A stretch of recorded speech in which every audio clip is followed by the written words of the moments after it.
That one was okay because we were new guys and it wasn't my element. I was attached to it. The team that I was supposed to go to was doing some other shit that wasn't really conducive for new guys to be there. It was more like an older senior position. We were kind of doing the outstation thing. So they didn't want us to get bogged down with that. So we got to stay with the strike force. And it was cool. We got to do a bunch of stuff. We were battling kind of a weather cycle, just the way it did. So not as super busy as it was, but we turned right back around the next year, and that was 11 into 12, and then it was good. Wow. So it was good. It was humbling just to see. God, I hate to say how nonchalant, but just nothing raised them. Like they'd go out and whatever would happen, and it would be like, holy shit. It wouldn't even get debriefed. Like it was so effortless to watch them move. It's like watching Gretzky take the fucking ice. Like, oh my God. Like that's norm. So what do you mean by that? Do you mean there's no build up? No, like, I mean, it's that even keel all the way through. They are, man. Pre-op, on the op, post-op. It's just even keel. Yeah. Like it doesn't matter what happened. Professional. Like that's the way it's supposed to be done. And then you saw it, and then it all started to click. That's why. It's to achieve that. To where, one of the guys, one of the guys who was out there did some pretty amazing shit on one of these fucking things. And I made a comment during the debrief, like, are we not going to address that? And I'll never forget, dude, he looked right at me, almost with a little bit of snap, and he's like, when you get in the end zone, act like you've been there before, and walked away. And that was the tone. Like, don't pound your chest, it doesn't matter. You got to prove it again in 5 hours. Like, okay. Yeah. It's like the level of proficiency was so fucking high that it was like you were just in a constant run to maintain. It's humbling, man. Like to watch it at its finest. It was everything I ever wanted to see. Yeah, it's like growing up playing baseball your entire life and you finally get to go watch the Yankees play. Like you're in the dugout with them. You get to see them. You get to touch them. To me, it's like my entire life was nothing but SEAL team. That was it. Yeah. That's all I ever known. Now I get to see it at the highest level. It gives me goosebumps, man. Like to see it that good. You're like, holy shit, I had no idea. Because you get stuck not in a falsehood, but the standard becomes the standard until someone exceeds it. And when the collective exceeds it, it became a dynasty. Like, I can't believe how good it was. Looking back on it now, like that's as close to perfection as I've ever seen it. And it was the norm. Like, no chest pounding, just go.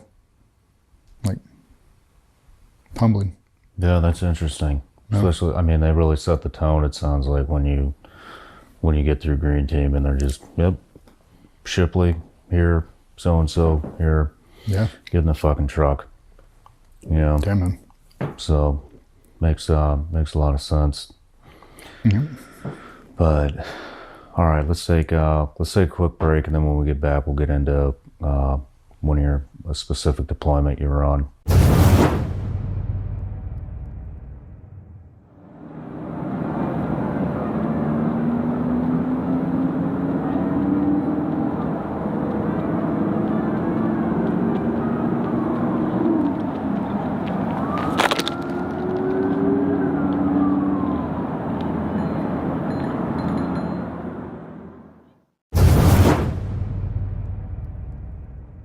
All right, so we're back. We're getting into some deployments, but I wanted to bring something up, reading through your timeline. First deployment in the SEAL teams, you get in, biggest loss in SEAL team history happens. Then you get through Green Team, and right after you graduate, maybe less than a year afterwards. Yeah, August of 11. Extortion 17 happens, which again is the biggest loss in SEAL team history. So, let's start there. Kind of the way we talk about it is, where were you? Where were you when 9/11 happened? Yeah. Where were you when June 28th happened? And where were you when August 6th happened? I know exactly where I was. I was sitting in a movie theater with my wife sitting next to me, my shooting buddy's wife, and then my shooting buddy. We're all watching a movie, and we're probably 45 minutes into it, and phone goes off, and you're glued to these things. Can't miss a text message. Like, I mean, the addiction to your phone becomes a real thing. Like, you can't miss a text message. You can't miss a phone call, ever. And his phone goes off and mine does too, and we both crack him. And we both looked at each other at the same time. And he had got a text from somebody in the White House, a staffer, used to be a team guy. And he said, "Call me right now." And I had the exact same thing, the exact same time, that said, "Call me right now," from a different guy. Okay. And he texts back, "What's up?" And he said, "Afghanistan, helo, get to work." I looked right at my old lady, "Get up." Walked right out of that movie. They split and drove each other home, and I jumped in the car with him. We drove straight to work. And everybody was in there. Like, it was spreading fast. Nobody had any real details. I mean, we did, but it went into, it turned into a fucking circus. It was like I was reliving a movie that I'd already seen that I didn't want to know the ending of. I've been here before. Like, I already knew what this is. All the notifications, basically everybody's throwing on dress blues, they're driving out. Me and my wife are grabbing groceries and gallons of Starbucks and dropping off at Gold Star houses. Just really trying to take care of our own. That's one good thing about the Gold Star community, is they know exactly what they need. So basically, the notification team would go out, and then we would roll in behind and drop off gifts, groceries. We pick up kids from school. We do whatever we could. And that's the collective, that's everybody. It's just what you did. Trying to make sense of what had actually happened. There's just no good way to go about that. I mean, that loss is felt this fucking moment. Like, that didn't happen. How did this happen again? And you couldn't explain why. I mean, things happen in war. Things that you wish didn't happen. You wish it wasn't a reality. It's absolutely reality. It's another reality check. Doesn't matter how good those dudes were. You couldn't have picked a better... There wasn't a more capable fighting force on the fucking earth than the dudes who were on that helicopter. And it didn't matter. It did not matter. Gone in an instant. It's like, fuck. Like, how are you going to come back from that? And then selfishly, how are we going to take care of all these families? Like, what do we do now?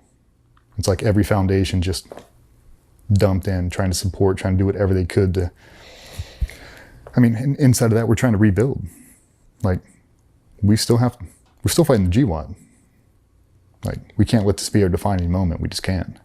We've been through this thing before.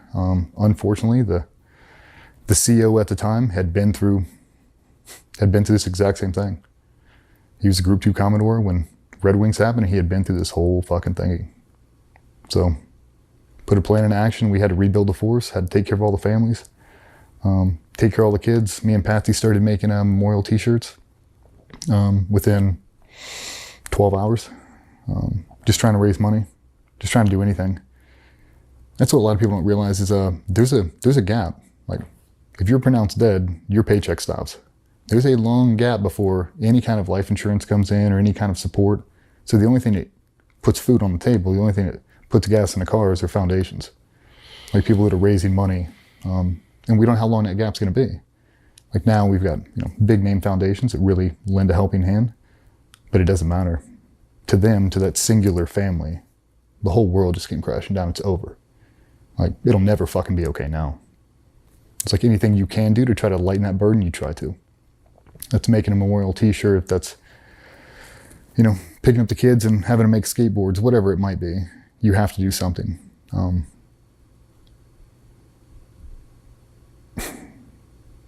But I'll tell you what, that was a super dose of reality.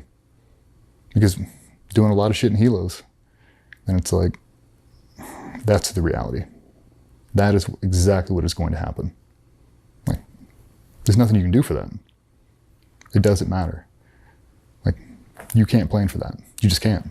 I mean, you can try to do things, but a helo gets shot down with all those people on board. There's no good scenario out of that. And it crippled us. We had to rebuild the force, and every team had to give up bodies.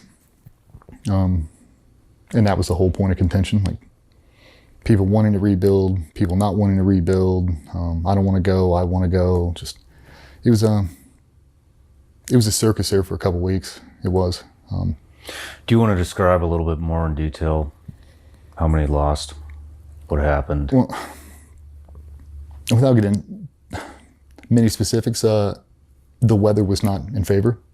It was a high illume night, and a force went out and got contacted and needed to launch a QRF, and they launched in that troop to be a QRF, and on final they got shot down.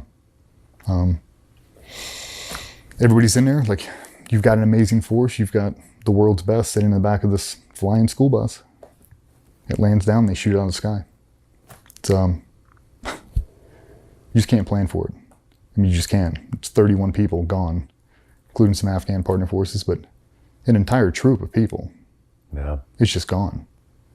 And I mean, things that people don't think about, things that I know that haunt other individuals is, think about the guy who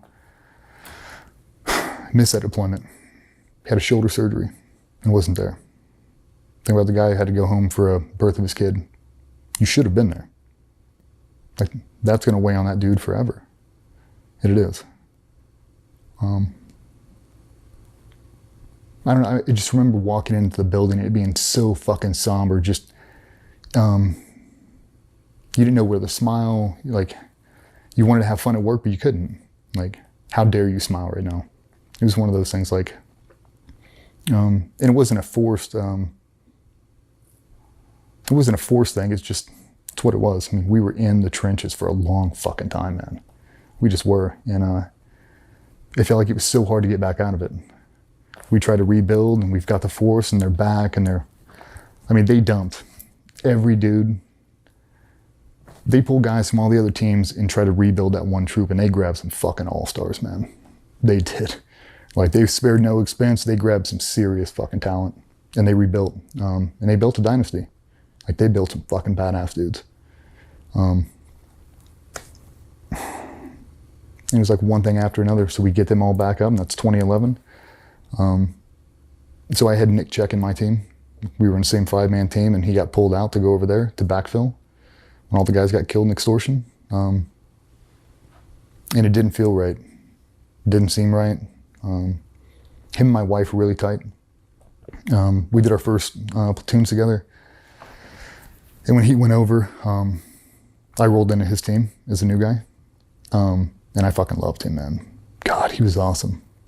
He just was. He was everything you wanted a teammate. He came over and retiled my entire kitchen, him and my wife, when I was on deployment, before his first deployment with the command. Up until the last hour, he drove to the command covered in tile soot and put on fresh clothes and got on the plane. Damn. Like, fucking great dude. And we just came back from Afghanistan deployment in between Extortion. So we backfilled them, had to sleep in their beds, had to do that whole thing. That's a very sombering thing to have to do. It's the reality. Like, this is what it is. Sleep in a dead guy's bed. So, just another reality check. Trying to get in there and hit a really good target set, and everything's great, and we're going to work. It's all steady in the back of your mind. It's like, any moment here, any moment, this thing's gonna get us. And it almost did a couple times. The exact same thing. We took RPGs off the refueler, getting shot on infill, exfil, just close ones. Yeah. Testament to the pilot's capabilities, just how good they were. But right after that, that was a really good deployment. Like, that was probably my favorite deployment, because the people we were with, like that team, God, man, I did not deserve to be in that team. I fucking love that. If you could have locked me in a time capsule, I'd still be in there. I would have never came home. I loved it so much. I had separated myself from everything outside of that. And it was the only thing that made me feel normal, was being there. I loved it. I loved the banter. I loved the shit talking. I loved the pranks. I loved the professionalism. I loved the absolute obsession to the detail. I loved it. And to watch those guys work, it's hard to describe. So were you intermixed with the team that took the loss? Nope. Or was this, okay. This is after. Right. We just rolled based in the same, kind of like you guys on June 28th. All right. You guys rolled in, same thing. Okay. At the same base. You relieved them. Yeah. All right. It was weird, man. Just the whole thing was dicey. And we came back, kind of like my mentor at that point, like my true north was my team leader then. His wife is best friends with Patsy. I'm best friends with him. He was a groomsman at my wedding. I knew him before I screened and all that. I fucking loved him. And he got hurt. Got medically retired after that deployment. Our number 2 did. 3 or 4 other guys got fucked up pretty bad. And it just, I hate to say I had all my eggs in one basket, but I love being in that team so much. The energy, the collective. I was not ready to lose that. I wasn't. And when he was going to medically retire, it fucking crushed me. Is this, okay. Never mind. Keep going. So it crushed me. It was like, that's who I want to be. This is the whole team. Like, if we can just freeze this shit, like, everybody will re-enlist. We'll just stay here. It was amazing. We came back from that deployment. We're kind of rebuilding. He's moving out. We've got new guys coming in. Everything's good. And Nick Check deploys. He deploys out. I'll never forget, man. I'm sitting with my wife at Yard House. I've got both my uncles. I come from a long military background. On my dad's side, I've got him. My grandfather was a fighter pilot, U.S. Airways pilot after that. My other uncle was 75th Ranger Regiment, jumped into Panama, and did 25 years in the Secret Service, counter sniper team. My other one was a Marine infantry guy. So I'm sitting across from my 2 uncles. We're having an honest conversation, and my phone goes off. And it's one of the guys from the team. Like, we're not doing anything, we're in Virginia Beach hanging out, and I grab it. I was like, hey, what's up? He's like, walk outside real quick. And bebop outside, and his car's driving by. I'm like plugging one ear. I'm like, hey, what's up? He's like, you sitting down? No. Should I be? And there's a long pause. Fuck, man. So there's a long pause, and he said, Nick got shot. And I waited, and I said, okay, where is he? And when do we need to go pick him up? There's an even longer pause.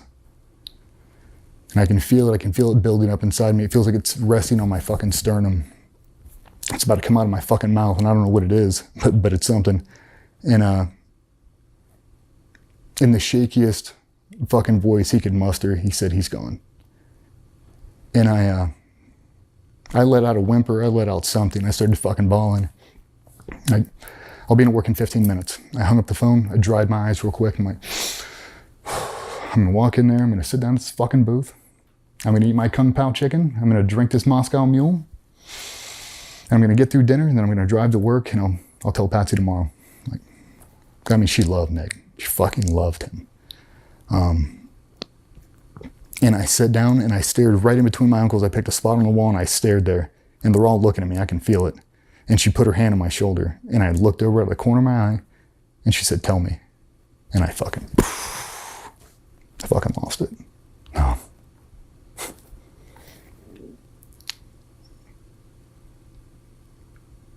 No.